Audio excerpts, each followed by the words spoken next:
देखते रहें, सब्सक्राइब करें। जिन लोगों ने अभी तक सब्सक्राइब नहीं किया है वो ज़रूर करें और तमाम लोगों को कहें कि सब्सक्राइब करें। तो ये तो हो गई शुरुआती बातचीत जो करना पड़ता है। बाकी उम्मीद है आप तमाम लोग अच्छे होंगे, खुश होंगे। आज की कहानी टीज़र के तौर पे आपने देखी कि एक रात में 600 घरों के लोग अचानक गायब हो गए। कहाँ गए किसी को नहीं मालूम। और इसको अगर मैं दूसरी तरीके से कहूँ तो 84 गांव में ये कुल 600 घर थे, तो 84 गांव के लोग अचानक एक रात गायब हो गए। तो आज ये कहानी है जो मैं आपको सुनाऊंगा, और इस कहानी को सुनाने की वजह ये है कि इन 84 गांव या 600 घरों को मैंने खुद देखा। मैं वहाँ 2 बार गया, मैंने इसकी रिपोर्टिंग की, इसको शूट किया और शोज़ बनाए इस पर। अब इसमें कई चीज़ें हैं, कुछ लोग इसको हॉरर से जोड़ते हैं, कुछ भूत प्रेत आत्मा से जोड़ते हैं, कुछ बकवास बताते हैं, लेकिन इतिहासकार ये बताते हैं कि ये घटना सच है और उसके ज़िंदा जो सबूत है, मिसाल है, वो आज भी उस गांव में है। और मेरी अपनी पर्सनल फीलिंग क्या थी, एक्सपीरियंस क्या था, ये भी मैं आपको बताऊंगा आगे इस कहानी में। हालांकि मैं पहले एक चीज़ क्लियर कर दूं आपको कि मैं भूत प्रेत और ऐसी चीज़ों को मानता नहीं हूँ, इस पर बिलीव नहीं करता हूँ। मेरा मानना है कि ये चीज़ें होती नहीं है, लेकिन बहुत सारी चीज़ें ऐसी हो जाती हैं जिससे लोग बोलते हैं कि ऐसी चीज़ें होती हैं।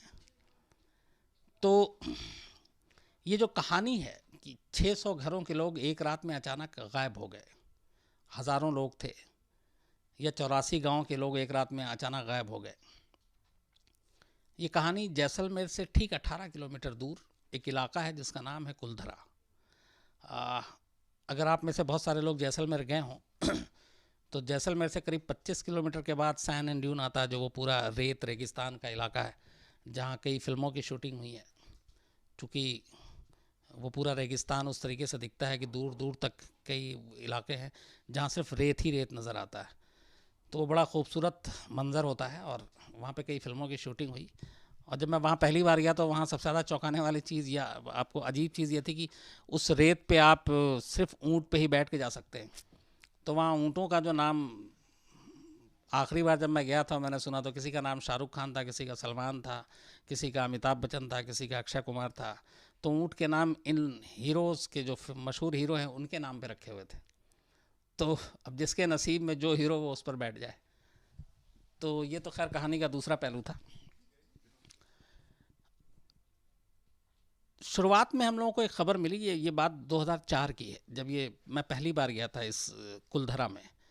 तो तमाम स्टोरीज़ ऐसी ढूंढते रहते थे, तो हमें एक ख़बर पता चली कि जैसलमेर से करीब 18 किलोमीटर दूर एक गांव है, कुलधरा इलाका है, जहाँ के 84 गांव के लोग एक रात में अचानक गायब हो गए थे। तो पहले मुझे लगा ये सब ऐसी बकवास चीज़ें हैं बहुत सारी, लेकिन फिर बहुत प्रूफ और सबूत और सारी चीज़ें वहाँ से जो जैसलमेर के हमारे रिपोर्टर हैं उन्होंने भी इस पर बहुत सारे रिसर्च भेजे। विमल भाटिया जी हैं, बहुत सीनियर है वहाँ पे। तो फिर कुछ इतिहासकारों से बात की फ़ोन पे और तमाम चीज़ें तैयारी करने के बाद हम लोग जैसलमेर पहुँचते हैं। फिर जैसलमेर से अगले दिन कुलधरा जाते हैं। टीज़र में आपको कुछ झलकियाँ दिखाई देंगी, क्राइम तक के टीज़र पे आज झलकियाँ डाली हैं हम लोगों ने। तो जब वहाँ पहुँचे तो जैसलमेर से आप किधर भी जाएं सड़क के दोनों तरफ सन्नाटा ही सन्नाटा, रेत ही रेत, बियाबान एकदम, और गाड़ियाँ भी आपको आधा 1 किलोमीटर के बाद दूसरी को नज़र आएगी। लोग हैं नहीं, गर्मी इतनी होती कि दोपहर को कर्फ्यू जैसा माहौल हो जाता वहाँ पे। तो 18 किलोमीटर का सफ़र तय कर जब हम लोग कुलधरा पहुँचे तो एक बहुत बड़ा गेट बना हुआ था। तो मुझे बताया गया कि ये गेट हाल में बनाया और ये राजस्थान पर्यटन विभाग ने बनाया है। जब उस गेट के अंदर दाखिल हुए तो पहली बार में देखकर ऐसा लगा कि पता नहीं हम किसी दूसरी दुनिया में आ गए। मतलब वैसा सीन मैंने कहीं देखा नहीं था। कतार से घर, सारे घर का जो रंग है वो येलो पीला कलर का, और मट्टी के बने हुए घर, उसमें ईंट का भी इस्तेमाल है, और सारे घर आज भी देख के लगता है कि बिल्कुल नए हैं। और उसके अंदर जाने के बाद अचानक जो सड़क तक की जो तापमान थी, जो गर्मी थी, वहाँ पहुँचने के बाद अचानक वो तापमान में एकदम गिरावट महसूस हुआ। फिर जब हम एक एक घर के अंदर जाने लगे तो आप यकीन मानिए कि उस घर के अंदर से इतनी ठंडी हवा आ रही थी कि समझ में नहीं आया कि ऐसा क्यों हो रहा है। बाहर तेज़ गर्मी, तापमान ज़्यादा, अंदर तापमान उतना ही लेकिन गर्मी कम, हवा ठंडी। उसके बाद हमने एक एक घर को खंगालना शुरू किया और वहाँ कोई नहीं।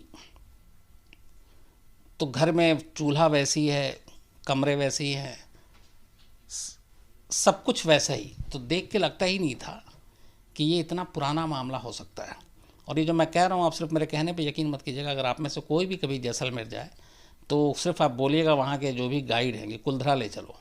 अब वो राजस्थान पर्यटक का हिस्सा है, उन्होंने थोड़ा सा पैसे वैसे कमाने के लिए, तो वो आप उसके अंदर जा सकते हैं और आप खुद देखिएगा। और आप जो मैं कह रहा हूँ कि वहाँ की जो हवा है या जो तापमान है उसको आप महसूस कीजिएगा। तो ये मैं सुनी सुनाई नहीं, अपनी बात बता रहा हूँ। तो खैर वो सारी चीज़ें देखी, ने शूट किया। लेकिन वहाँ जाने के थोड़ी देर के बाद मैं और मेरे कैमरामैन और जो विमल भाटिया थे, वो तो चूँकि अक्सर आते जाते रहते थे, उन्होंने हमें बता रखा था कि यहाँ कुछ अजीब अजीब सी आवाज़ आती है, ये है वो है। तो हमें आवाज़ तो सुनाई नहीं दी कहीं पे कोई अजीब, जैसे वो कहते हैं कि खिलखिलाने की औरतों की आवाज़ आती है, किसी के चीखने की आवाज़ आती है। लेकिन हाँ, एक दो बार ऐसा महसूस हुआ कि जैसे हमारे आसपास से कोई गुजरा है या कोई चल रहा है, कदमों की आवाज़ सुनाई दी। और जबकि मैं वहाँ पे उस वक्त अकेला था, कैमरामैन और मेरे विमल भाटिया कहीं और थे। तो जब ये एक दो बार हुआ तो मैं बड़ा तेज़ी से फिर भागा, उन लोगों को ढूंढा, उनके पास पहुँचा। तो ये 2-3 बार ऐसा हुआ और मुझे ये एहसास हुआ कि कोई मेरे आसपास है, लेकिन ना दिखाई दिया ना कुछ, लेकिन सुनाई दे रहा, कदमों की आवाज़ सुनाई दे रही है सब। फिर मुझे मेरे कैमरामैन ने भी बताया कि सेम उसने भी कई जगह पे ये नोटिस किया। तो खैर हमारी कोशिश ये थी कि उसके बाद थोड़ा सा डर भी लगा कि वैसे भी कहा गया था कि अंधेरा होने से पहले निकल लो। तो जितना भी हम शूट कर सकते थे उस दिन हमने किया, फिर नेक्स्ट डे के लिए रखा। और करीब 4-4:30 बजे, उससे पहले कि हम लोग कुछ कहते, गार्ड भी आ गया, उसने हमें बोला कि अब निकलने का वक्त है, चला गया। तो ये जो मैंने फील किया वो थी। अब असली कहानी क्या थी जिसके लिए मैं गया था। कहते हैं कि करीब 200 साल पहले जैसलमेर से 18 किलोमीटर दूर कुछ किलोमीटर के एरिया में पालीवाल ब्राह्मण रहते थे। पालीवाल ब्राह्मण बहुत पढ़े लिखे थे, उनमें से बहुत सारे वैज्ञानिक के तौर पे भी काम करते थे, उनका दिमाग बहुत तेज़ था और वो लोग बहुत मेहनतकश थे, बहुत मेहनत करते थे। और उनकी जो मेन उनका पेशा था वो था मवेशी का, जानवरों को पालना या फिर खेती। और इन पालीवाल ब्राह्मण की खासियत ये थी कि ये पूरा पालीवाल ब्राह्मण के जो समुदाय के लोग थे, ये एक साथ उस कुछ किलोमीटर के एरिया में फैले हुए 84 गांव में रहते थे। तो 84 गांव थे छोटे छोटे, और उन गांव में ये पालीवाल ब्राह्मण रहता था और सारे गांव एक दूसरे से जुड़े हुए थे। और ये कहा जाता है कि ये लोग बड़े उस ज़माने में भी रईस थे, इनके पास काफ़ी पैसे जेवर थे, गोल्ड बहुत था और मेहनत करते थे। और इन लोगों ने अपनी अक्लमंदी से उस जगह पे पानी, बारिश का पानी और ये सब, उस सब की उसको जमा किया और उसकी वजह से खेती करते थे। तो उस जगह पे भी, जैसलमेर जैसी जगह पे भी अच्छी खासी उपजाऊ खेती होती थी। उन्होंने कई बावड़ी बना रखा था, तालाब थे 4-5, वो आज भी हैं। और हंसी खुशी सब रह रहे थे और अच्छे खासे सब अमीर थे ये पालीवाल ब्राह्मण के लोग 84 गांव के। और इन 84 गांव में कुल मिलाकर करीब 600 घर थे। तो 600 घरों में आप हर घर में 5-6 के एवरेज से निकाल लीजिए, जितनी उतनी आबादी थी। तो उस पालीवाल जो ब्राह्मण जहाँ पे रहते थे ये गांव, तो जैसलमेर में उस वक्त राजशाही हुआ करता था, राजा अलग अलग होते थे। तो उनका एक दीवान था, उसका नाम था दीवान सालम सिंह, दीवान सालम सिंह।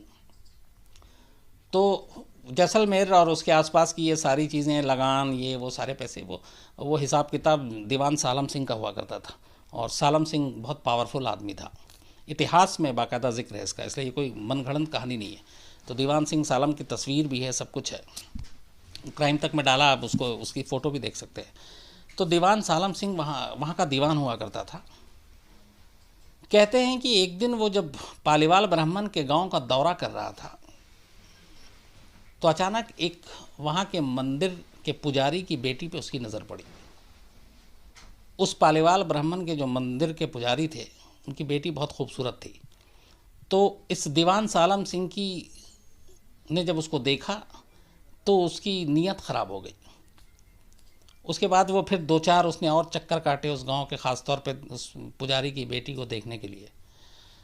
फिर धीरे धीरे वक्त बीता और उसने एक दिन अचानक, पहले तो उसने कई कोशिश की उसको उठाने की, वो सारी चीज़ें नाकाम रही और किसी को उसकी मंशा भी पता नहीं थी तब तक।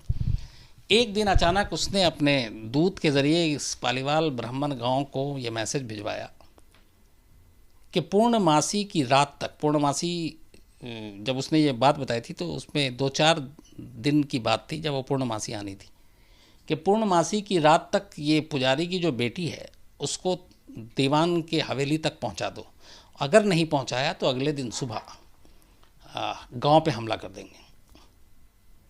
तो शर्त यही थी कि अगर वो पुजारी की बेटी को भेज देते हैं तो ठीक, अगर नहीं भेजते हैं तो पूरे गांव पे हमला कर देंगे। और हमला करने का मतलब है पूरे गांव की तबाही, बर्बादी, लोगों का मरना। तो अब ये जब मैसेज आया तो सारे पालीवाल ब्राह्मण परेशान। इसके बाद वक्त भी कम, तो तमाम 84 गांव में ये मैसेज गया।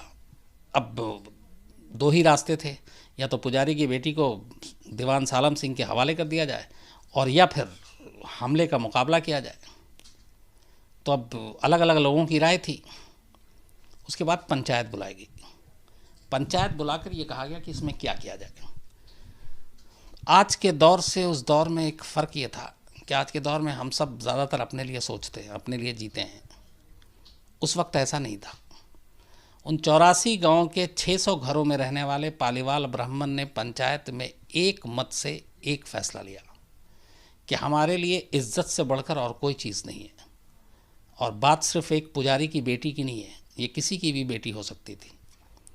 तो हम इज्जत के साथ सौदा नहीं करेंगे, चाहे उसके लिए कोई भी अंजाम हो। तो पूरा गांव इस फैसले से सहमत हो गया कि हम दीवान सालम सिंह को पुजारी की बेटी नहीं सौंपेंगे, चाहे उसका अंजाम कितना भी बुरा हो। जब ये फैसला हो गया तो ये हुआ कि अब क्या करें। अब जाहिर सी बात है कि ये 600 घर के कुछ हज़ार लोग दीवान सालम सिंह और उसकी पूरी फ़ौज का मुकाबला नहीं कर सकते थे। और उसके जालिम, उसके जुल्म के किस्से बहुत मशहूर थे दीवान सालम सिंह के। तो ये था कि अब अंजाम बहुत बुरा होगा, तो इस अंजाम से कैसे सामना किया जाए, निपटा कैसे जाए। अलग अलग लोगों ने बहुत राय दी। उसमें से फिर एक राय पे सबने सहमति जताई, वो ये थी कि हम पुजारी की बेटी को भी नहीं हवाले करेंगे दीवान सालम सिंह के, और ना ही हम उनसे लड़ेंगे। तो फिर क्या करेंगे?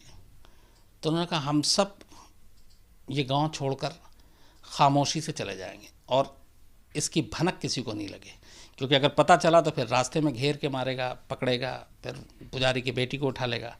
तो ये राज रहेगा, और ये है कि ये राज ज़्यादा दिन तक नहीं रह सकता। इसलिए जिस दिन ये पंचायत हुई उसी रात ये फैसला हुआ कि अभी पंचायत ख़त्म, अब सब अपने अपने घर जाओ। जो ज़रूरत की बेहद ज़रूरत है वो चीज़ें अपने साथ उठाओ और सब एक साथ कतार में निकलेंगे, अलग अलग नहीं। सारे लोग ये फैसला मान गए। सब फ़ौरन वापस अपने घर जाते हैं। जो ज़रूरी सामान था वो बस लेते हैं। बाकी हर के घर में, किसी के घर में चूल्हे पे अगर बर्तन है तो वो वैसे ही रखा हुआ है, कपड़े वैसे ही हैं, जो ज़रूरत के सामान है वैसे ही हैं। सिर्फ ये कि इन्होंने पैसे या बाकी जो चीज़ें ले सकते थे वो लिया, और इतना कि चूँकि उस वक्त और कोई ऐसा इंतज़ाम नहीं था तो इनको पैदल ही निकलना था। तो हर गांव, हर घर का जो मेंबर है वो उस हिसाब से ज़रूरत के सामान उठाता है, और फिर ये सारे इकट्ठे होते हैं कुलधरा में, और वहाँ से ये कूच कर जाते हैं उसी रात। अब ये कूच करते हैं, पूर्णमासी की रात ख़त्म होती है। वादे के मुताबिक रात तक पुजारी की बेटी को दीवान सालम सिंह की हवेली में पहुंचाया नहीं जाता है। अगली सुबह दीवान सालम सिंह अपने वादे के मुताबिक अपनी पूरी एक सेना लेकर कुलधरा की तरफ कूच करता है। कुलधरा की तरफ जब वो कूच करता है तो पूरी सेना और वो उस सारे लोग हैरान परेशान, और सब वो कि ये क्या हुआ।